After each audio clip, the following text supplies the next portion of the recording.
Dalam surah Ali Imran ayat yang ke-7, firman Allah Subhanahu wa taala, huwallazi anzala 'alaikal kitab. Dialah zat yang telah menurunkan kepada kamu wahai Muhammad kitab Al-Quran. Fihi ayatun muhkamatun. Di dalam kitab tersebut ada ayat-ayat yang muhkamat. Hunna umul kitab. Dan ayat muhkamat itu adalah asas kitab. Wa ukharu mutasyabihat. Dan ukharu ni jamak qillah ataupun sedikit, tak banyak. Walaupun jamak tetapi jamak qillah, sedikit. Mutasyabihat, ada ayat-ayat yang kalau saya nak terjemah secara mudah, samar-samar maknanya. Samar-samar maknanya. Itu terjemah mudah. Kalau nak diikutkan kaedah apa itu ayat mutasyabihat, saya boleh bagi sebentar lagi insya-Allah.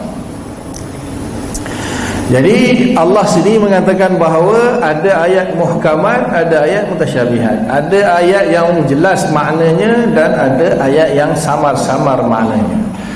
Tetapi Allah Subhanahu wa taala ataupun Nabi sallallahu alaihi wasallam sendiri tak pernah bagi tahu mana satu ayat muhkamat, mana satu ayat mutasyabihat. Bila tak dapat dipastikan mana satu ayat muhkam, mana satu ayat mutasyabihat, maka ulama keluarkan macam-macam pendapat. Contoh macam ustaz kita kata tadi, yadullah fawqa aydihim ar-rahman wal istawa, itu ayat mutasyabihat. Tapi ada yang tak setuju, kata tak, itu muhkamat. Kita katalah, kalau Asy'ariyah mengatakan laisa kamitsli syai', muhkamat. Walam yakul lahu kufuwan ahad, muhkamat. Yadullah fawqa aydihim, mutasyabihat. Ar-rahman wal istawa, mutasyabihat.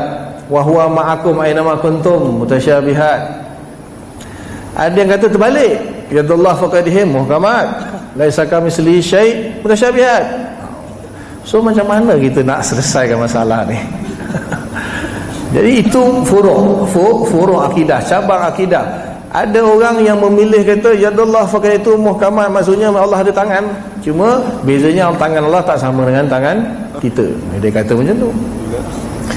Tapi ada tangan itu saja bukan dah sama ke? Pernah tengok tangan tokong Hindu kan? Pernah tengok tangan tokong Hindu, 4 belah kanan, 4 belah kiri. Ada tangan tapi tangan dia tak sama macam tangan kita. Betul? Tangan tokong Hindu. Pernah tengok ah? Ada tangan tapi tak macam tangan kita. Habis kita Allah pun ada tangan tapi tak macam tangan kita, tak membawa kepada penyerupaan ke? Tak, kata dia. Itu masalah. Dia kata tak. Kita kata ya, gaduh kat situ. Sebab tu bergaduh. Okay. Jadi dalam nak menentukan mana satu ayat muhkamat, mana satu ayat mutasyabihat pun khilaf. Kami Asy'ariyah ada tabit, ada ukuran untuk menentukan mana satu ayat mutasyabihat. Ini agak ilmiah sikit, boleh kot. Imam Fakhruddin Razi mengatakan bahawa di dalam ayat Al-Quran itu dia ada 4 jenis. Satu dia panggil nas, iaitu yang tidak ada ihtimal mengandungi makna lain. Tidak ada kemungkinan makna lain. Qul huwallahu ahad, katakanlah Allah itu esa satu. Ada ihtimal kemungkinan makna lain ke? 2 ke 3 ke, ada ke? Tak ada, jelas Allah itu satu. Itu dia panggil nas. Kemudian yang kedua dia panggil zahir. Dia panggil zahir, ayat yang mempunyai beberapa kemungkinan makna, tetapi makna yang paling jelas itu dipanggil zahir. Ada kemungkinan makna lain, tetapi makna yang paling jelas itu dia panggil zahir. Kemudian ada ayat yang maknanya tak dapat nak ditentukan. Ada 2 atau 3 kemungkinan atau 4, tetapi tak dapat nak tentukan mana satu yang lebih jelas, maka dia panggil mujmal. Contohnya lafaz mushtarak macam quru', yatarabbasna bi anfusihinna salasata quru'. Wanita yang ditalak oleh suami dia, talak raj'i, hendaklah dia beriddah selama 3 quru'. 3 quru' dia orang Arab. Quru' ni suci pun quru', haid pun quru'. Sekarang ni tanya 3 haid ke 3 suci? Ibnu Abbas kata 3 kali haid. Ibnu Umar kata 3 kali suci. Ataupun sebaliknya, saya tak ingat mana satu. Imam Syafi'i ambil pendapat Ibnu Umar kata haid itu 3 kali, quru' itu 3 kali suci. Imam Abu Hanifah mazhab Hanafi kata 3 kali quru' itu 3 kali haid. Pendapat Ibnu Abbas. Itu dipanggil lafaz mujmal atau mushtarak, tak dapat nak ditentukan mana satu betul, Allah saja yang tahu. Sebab Allah yang turunkan Quran. Kenapa Allah turunkan macam tu? Tanya Allah, jangan tanya saya. Dan yang keempat dipanggil muawwal. Dipanggil muawwal, iaitu ada makna ihtimal, kemungkinan beberapa makna, tetapi makna yang marjuh, yang marjuh apa bahasa Melayu? Makna yang marjuh itu yang betul. Makna yang tersirat, makna yang tersirat yang betul. Jadi kata Imam Fakhr Ar-Razi, ayat yang mana dia memberi keterangan yang dipanggil nas ataupun zahir itu muhkamat. Kalau mujmal dan muawwal itu mutasyabihat. Itu dobit kami, dobit Asy'ariyah. Nak terima tak nak terima memang Nabi tak ajar pun. Nabi tak bagi tahu, Allah tak bagi tahu. Ini al-ulama warasatul anbiya. Ulama ni pewaris, mereka lah yang akan menjelaskan semua perkara itu. Memang sengaja ditinggalkan mujmal oleh Allah Ta'ala supaya ulama boleh berijtihad. Sebab apa? Kita Islam kan fastabiqul khairat, berlumba-lumba dalam kebaikan. Semua ulama berlumba-lumba nak tunjuk dia lah yang paling menghampiri Quran dan Sunnah, dia lah yang paling memahami Quran Sunnah. Mana ada ulama kata aku nak bawa aku punya pengikut, mazhab aku pelik sikit lah, lain daripada yang lain. Aku nak bawa mazhab aku kepada yang senang-senang je lah, supaya orang ramai ikut. Semua ulama berijtihad untuk membawa manusia, umat ini kepada yang paling mendekati Quran dan Sunnah. Cuma dia berbeza, masing-masing pendapat masing-masing, ijtihad masing-masing, ilmu masing-masing. Jadi mungkin bab ni tak faham, tak apalah. Nak bagi tahu saja, kita ulama kami ada daubit ukurannya, mana satu ayat muhkamat, mana satu ayat mutasyabihat. Okey. Jadi contohlah kita kata yadullah fawqa aydihim, maknanya kita kata tangan Allah atas tangan-tangan mereka. Ayat itu, ni saya bagi satu contoh. Ayat itu menceritakan tentang Nabi nak pergi umrah, kemudian berkemah di Hudaibiyah, kemudian hantar Sayyidina Osman untuk berunding. Sebab orang Quraisy tak bagi masuk kan. Maka setelah Osman pergi untuk berunding, tersebar berita palsu, berita angin kata Osman dibunuh.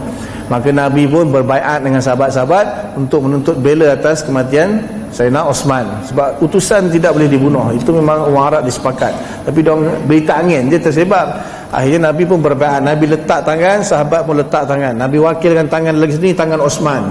Sahabat pun semua letak tangan. Allah pun turun ayat yadullah fawqa aydihim. Adakah kita faham Allah Ta'ala turun letak tangan dia ke atas tu? Ada yang faham macam tu ke? Ada yang faham macam tu tak? Jadi kita kata tak boleh memahami maksud yadullah fawqa aydihim, maknanya Allah turun letak tangan atas tu. Padahal kalau kita baca ayat dia memang macam itulah makna dia.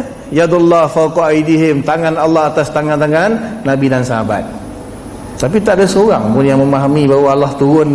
Jadi kalau orang tu dia kata dah maksud ayat tu bukanlah Allah Ta'ala itu dah turun letak tangan atas tu, maka dia sudah pun mentakwilkan ayat itu, mengubah makna zahir ayat itu, tidak memahami secara tersurat dan makna yang tersirat. Apa makna dia? Khilaf lah di sini. Adapun salafus soleh tidak membahas tentang ayat mutasyabihat.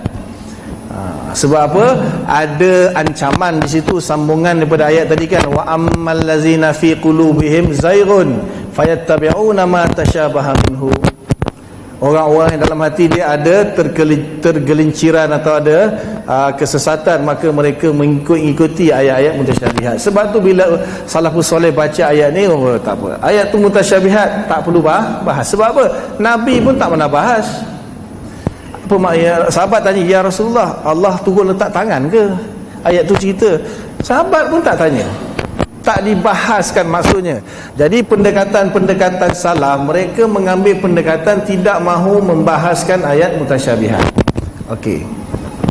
Kemudian muncul bila salafus soleh tidak mengambil pendekatan untuk membahas ayat mutasyabihat sebab ada ancamannya, tetapi apa yang jadi? Pihak-pihak yang lain pula mulalah macam-macam takwilan kepada ayat mutasyabihat. Macam-macam makna diberikan sehingga tidak dapat dikawal lagi. Macam-macam takwilan diberikan kepada ayat mutasyabihat sehingga dah tak ada nak kawal.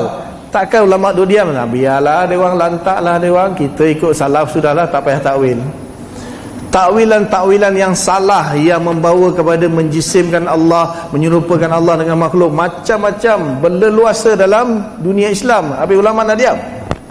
Terpaksa ulama bangkit juga buat satu kaedah, kalau nak ditakwil kita perlu ke takwil yang sahih, takwil yang benar, memberi makna yang sesuai kepada ayat-ayat mutasyabihat supaya orang tak terpengaruh dengan takwilan-takwilan yang salah.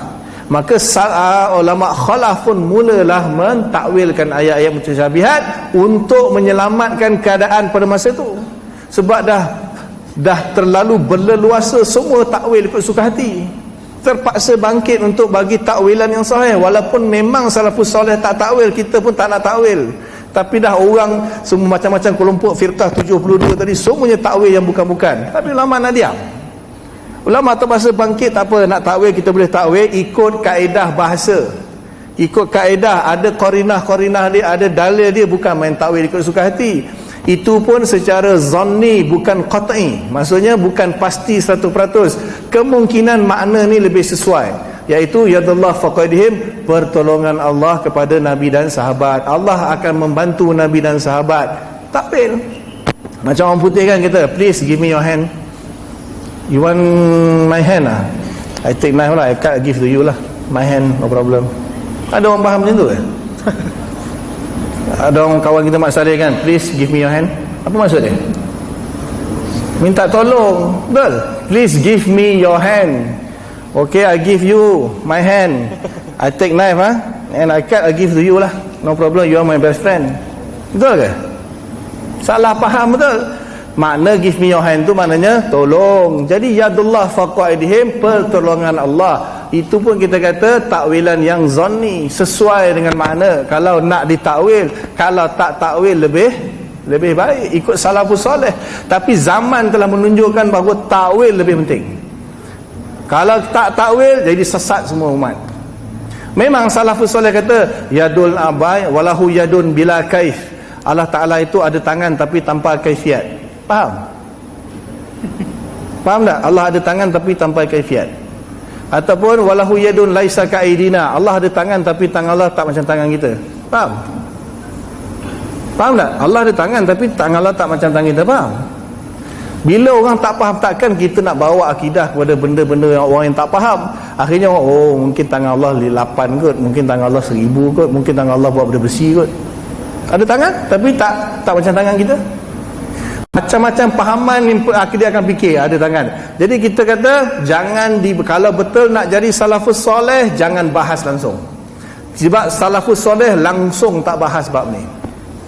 Tapi sikit demi sikit bahas juga. Kemuncaknya di zaman Imam Abdul Hasan Syari mengeluarkan takwilan-takwilan, menyelamatkan semua takwil-takwil yang tak betul.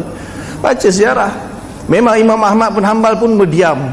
Last kali dia pun tak tahan. Terpaksa bersuara juga. Tak boleh. Keadaan masa itu memaksa untuk takwil.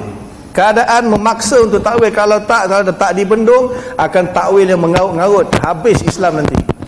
Bukan suka-suka nak takwil. Oh salah tak takwil, apa syairah takwil. Tak faham wakil, tak tahu kejadian, tak tahu sejarah.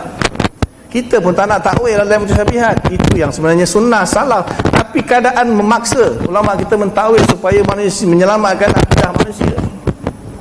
Wallahu a'lam.